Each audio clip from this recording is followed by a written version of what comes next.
নমস্কার বন্ধুরা, সবাই কেমন আছো? রকমারি রান্নাঘরে আরও একটা দুর্দান্ত রেসিপিতে তোমাদের সবাইকে স্বাগত।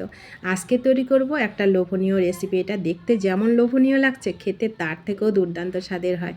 তো এটা হচ্ছে কাঁঠালের ইঁচড়। কাঁঠালের ইঁচড় তো এখন সবার ঘরেই কম বেশি তৈরি হচ্ছে, কিন্তু আমি আজকে সম্পূর্ণ নতুনভাবে নতুন একটা রেসিপি তোমাদের সঙ্গে শেয়ার করব। এটা দেখতে যেমন লোভনীয়, খেতে তার থেকেও অসম্ভব মজার। আর এইভাবে যদি তোমরা একদিন তৈরি করে খাও, তোমাদের আর মাটন কিংবা চিকেন কিছুই খেতে ইচ্ছা করবে না, মনে হবে এটাই রোজ তৈরি করি আর এটাই খাই, এতটা মজাদার খেতে হয়। তো আশা করি তোমাদেরও ভালো লাগবে। প্লিজ সবাই সাথে থাকো সুন্দর রেসিপিটা শেষ পর্যন্ত দেখার জন্য। তার জন্য ইঁচড়টাকে আমি এইভাবে কেটে নিয়েছি।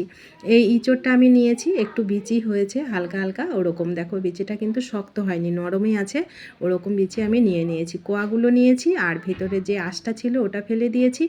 আর পাশের এই যে কাটার যে আঁশটা আছে ওটা ফেলে আর কাঁঠালটাকে নিয়েছি কেটে। সবগুলো ভালো করে পরিষ্কার করে নিয়ে ধুয়ে টুয়ে পরিষ্কার করে নিয়েছি। এবার এখানে মশলা হিসাবে নিয়েছি বড় সাইজের দুটো পেঁয়াজ গ্রেট করে নিয়েছি, দুটো পেঁয়াজ কেটে নিয়েছি, আর আদা রসুন কাঁচা লঙ্কা বেটে নিয়েছি। এখানে জিরে আর হচ্ছে কাজু বাদাম পেস্ট করে নিয়েছি। কোনো গুঁড়ো মশলা আমি এখানে দেব না।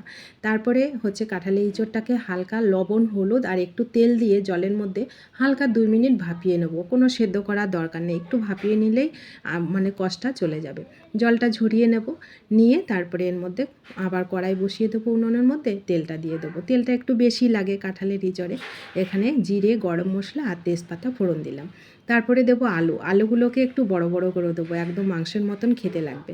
লবণ হলুদ দিয়ে আলুটাকে প্রথমে লাল লাল করে ভেজে নেব। ভাজা হয়ে গেলে এর মধ্যে দিয়ে দেবো যে বড় সাইজের দুটো পেঁয়াজ আমি কুচিয়ে রেখেছিলাম, ওই পেঁয়াজটা এর মধ্যে দিয়ে দেবো। পেঁয়াজটাকে আগে একটু ভেজে নেবো হালকা লাল লাল করে, মানে কাঁচা গন্ধটা যাবে পেঁয়াজের, একটু নরমও হয়ে যাবে। তখন এর মধ্যে দেবো পেস্ট করা পেঁয়াজটা আর আদা রসুন কাঁচা লঙ্কার পেস্টটা দিয়ে এটাকেও আরও 2 মিনিট আমি ভালো করে কষিয়ে নেব। তারপরে এখানে দেব পরিমাণ মতো লবণ হলুদ আর হচ্ছে লঙ্কার গুঁড়ো, একটু চিনিও দেবো। খুব সুন্দর ব্যালেন্স হয় চিনিটা দিলে স্বাদের। তোমরা চাইলে দিতেও পারো, নাও দিতে পারো। আর একটা টমেটো কুচি এর মধ্যে দিয়ে দিলাম। আর এখানে কাজু বাদাম আর জিরেটা যে পেস্ট করে রেখেছিলাম ওটা দিয়ে দিলাম।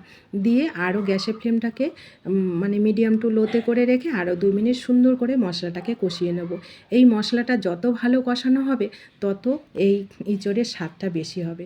তো মশলাটা যখন একদম কষানো হয়ে গেছে, তেলটাও ছেড়ে আসছে, খুব সুন্দর একটা স্মেল বেরোচ্ছে, তখনই আমি এর মধ্যে দিয়ে দেবো কাঁঠালের ইঁচড়টা যেটা আমি ভাপিয়ে রেখেছিলাম। অসম্ভব মজার হয়, তোমরা একদিন অবশ্যই এইভাবে তৈরি করে খেয়ে দেখবে কতটা মজাদার এই কাঁঠালের ইঁচড়টা খেতে হয়। তো দেখো আমি আবার গ্যাসের ফ্লেমটাকে মিডিয়াম টু লোতে করে, আমি পুরো রান্নাটাই কিন্তু মিডিয়াম টু লোতে করে রেখেছি, হাইতে পরে রেখেছি যখন ঝোলটা দিয়েছিলাম। তারপরে আমি 2-3 বার এইভাবে ঢেকে ঢেকে আস্তে আস্তে কাঁঠালের ইঁচড়টাকে সুন্দর করে আমি কষিয়ে নিয়েছি। খুব সুন্দর কষানো হয়ে গেলে খেতে কিন্তু বেশি ভালো লাগে। তো দেখো কষানো হয়ে গেল। তারপরে আমি এর মধ্যে দিলাম 1 বাটি লিকুইড দুধ। এখানে নারকেলের দুধ, যে কোনো লিকুইড দুধ এখানে দিতে পারো। 1 বাটি জল দিলাম, আমি এখানে গরুর দুধটা দিয়েছি। অসম্ভব মজার হয় এইভাবে যদি তোমরা তৈরি করে খেয়ে দেখো।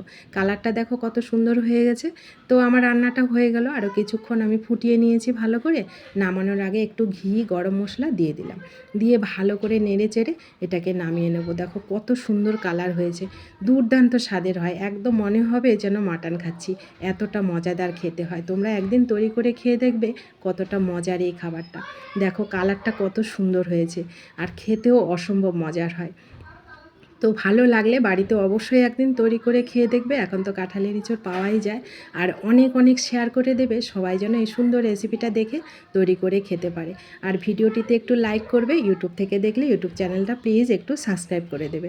যারা সাবস্ক্রাইব করেছো তাদেরকে অসংখ্য ধন্যবাদ। ফেসবুক পেজ থেকে দেখলে পেজটাও একটু ফলো করে দেওয়ার অনুরোধ রইল। তো সবাই ভালো থেকো, সুস্থ থেকো, দেখা হচ্ছে নতুন কোনো রেসিপিতে। ধন্যবাদ।